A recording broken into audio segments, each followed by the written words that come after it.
تو یہ چیز بھی ایک ہے کہ اقتدار کی تحریک، ہمیں اقتدار حاصل کرنا ہے، اسی لیے ہم اس کا استعمال مطلب کچھ نہ کچھ کرنے کے لیے کوشاں ہوتے ہیں، کیونکہ یہ کیا ہے، ایک تحریک ہے، ہمیں کام کرنے کے لیے راغب کرتی ہے۔ یہاں پر دوسری بات یہ بات رکھنا بھی ضروری ہے کہ کئی مرتبہ ہمیں اقتدار، سطح تو حاصل ہو جاتی ہے، ہمارے پاس وہ پاور آ جاتا ہے، لیکن کئی بار اس کا غلط استعمال کرنے سے ہماری جو پاور ہے، ہمارا جو رتبہ ہے، وہ ہم سے واپس چھینا بھی جا سکتا ہے۔ واپس ہم جو مقام پر تھے، ریٹرن ہم وہاں پر پہنچ سکتے ہیں۔ تو ضروری ہے کہ ہم نے جو محنت سے مقام حاصل کیا ہے، اسی محنت سے، لگن سے ہم اس کو نبھائے بھی، ایمانداری کے ساتھ اس کام کو ہم نبھائے بھی۔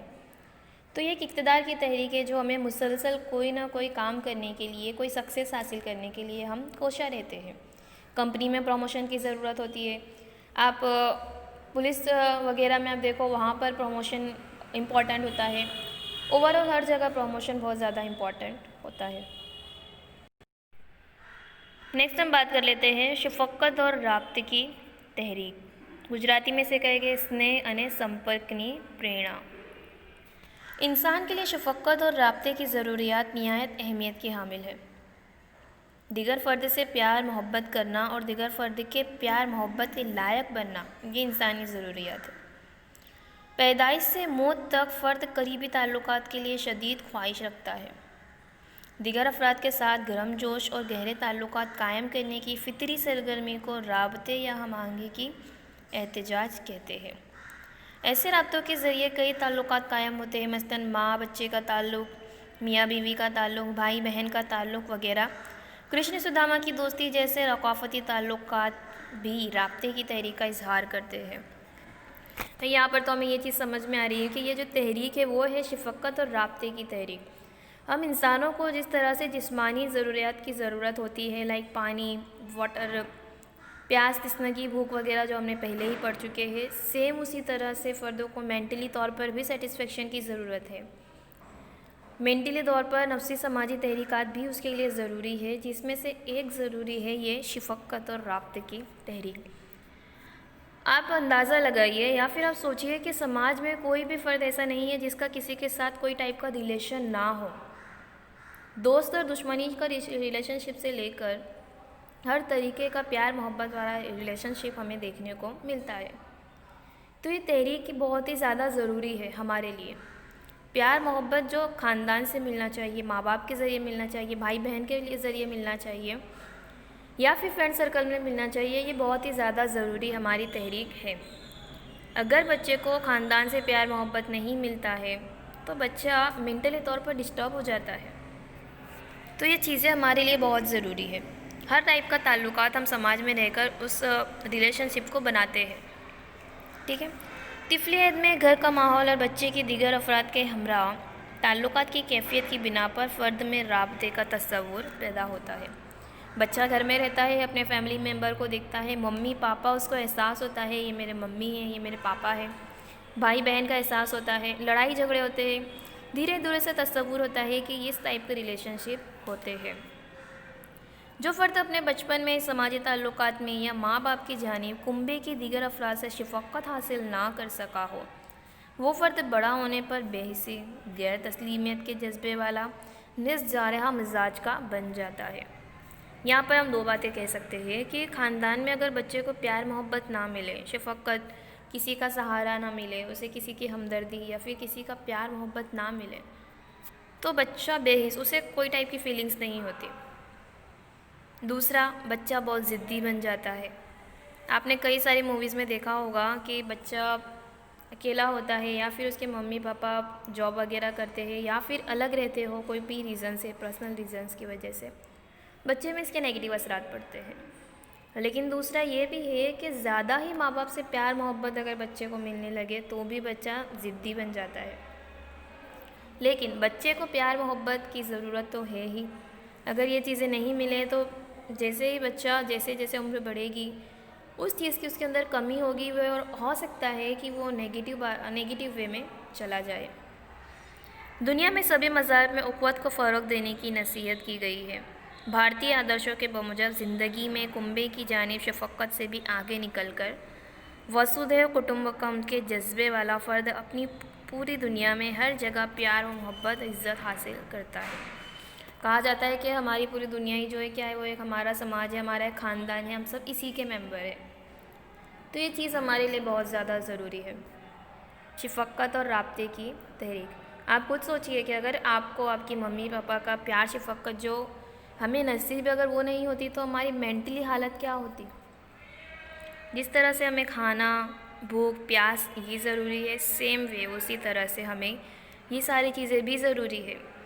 کیونکہ ہم فزیکلی، اگر ہم جسمانی طور پر ہمیں کوئی چوٹ لگتی ہے ہم وہ برداشت کر سکتے ہیں، لیکن مینٹلی طور پر ہمیں جو ذہنی چوٹ لگتی ہے وہ ہم کسی کو بتا بھی نہیں سکتے، اور نہ ہی وہ اتنی جلدی سے ٹھیک ہو پاتی ہے.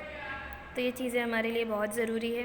ہم نے 4 تحریک پڑھی: تحصیل کی تحریک، الحاق کی تحریک، اقتدار کی تحریک، اور رابطہ اور شفقت کی تحریک. ٹھیک ہے، تھیوری کو پڑھ لینا ہے، گجراتی میں جو اس کو کہتے ہیں وہ آپ کو لکھ لینا ہے تاکہ ایگزام میں آپ سے کوئی غلطی نہ ہو.